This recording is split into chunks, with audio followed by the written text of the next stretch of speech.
मिथुन चक्रवर्ती का बीजेपी का दामन थामकर मुख्यमंत्री पद के लिए पश्चिम बंगाल चुनाव में उतरने की पूरी तरह से उम्मीद की गई थी, लेकिन सारी उम्मीदों पर पानी फिर गई।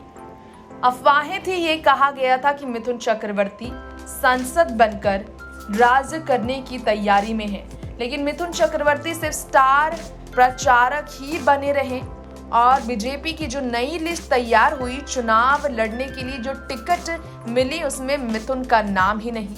मिथुन चक्रवर्ती के बारे में जब बात हो रही है तो आपको बता दें 4 रोड शो करने वाले हैं मिथुन चक्रवर्ती। आज मिथुन चक्रवर्ती का प्रचार बंगाल में होने वाला है बीजेपी के लिए और इसके बाद 4 अलग अलग रोड शो में शामिल हो रहे हैं मिथुन।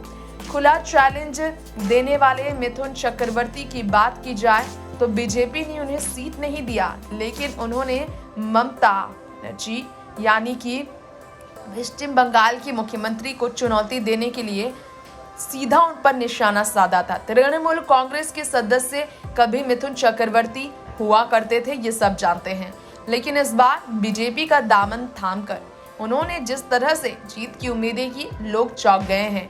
खैर, आपको बताना चाहेंगे इस वक्त तृणमूल कांग्रेस की बात की जाए तो 28 सीटों पर जीत मिलेगी कहा जा रहा है उन्हें, लेकिन मिथुन चक्रवर्ती ने कहा था कि समीकरण बता रहे हैं कि कटिंग के बाद उन्हें मिलेगी, वामपंथ को 10, 3 कांग्रेस को, एक और बीजेपी को। तो भैया मुझे एक वो सीट बताओ जहां बीजेपी जीत रही है।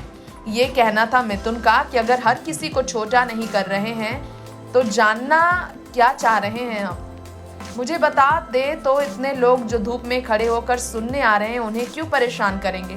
लोकतंत्र में कोई किसी को भी वोट दे सकता है, ये मिथुन चक्रवर्ती ने कहा था बीजेपी के पक्ष में। ऐसे में आपको बताना चाहेंगे कि पूरी तरह से बंगाल के पक्ष में बात करते करते दीदी को चुनौती देते देते मिथुन खुद ही चुनाव नहीं लड़ रहे हैं। ये जानकर लोग काफी चौंक गए हैं, क्योंकि घोषणा में मिथुन का नाम नहीं है, क्योंकि मिथुन के अपने चचेरे भाई के पते पर कोलकाता के काशीपुर बलगछिया निर्वाचन क्षेत्र से मतदाता के रूप में उन्होंने खुद का नामांकित किया है नाम, लेकिन मिथुन को मुंबई में मतदान करते हुए हमेशा देखा गया है। नेक्स्ट 9 न्यूज़ रूम से तृप्ति की रिपोर्ट।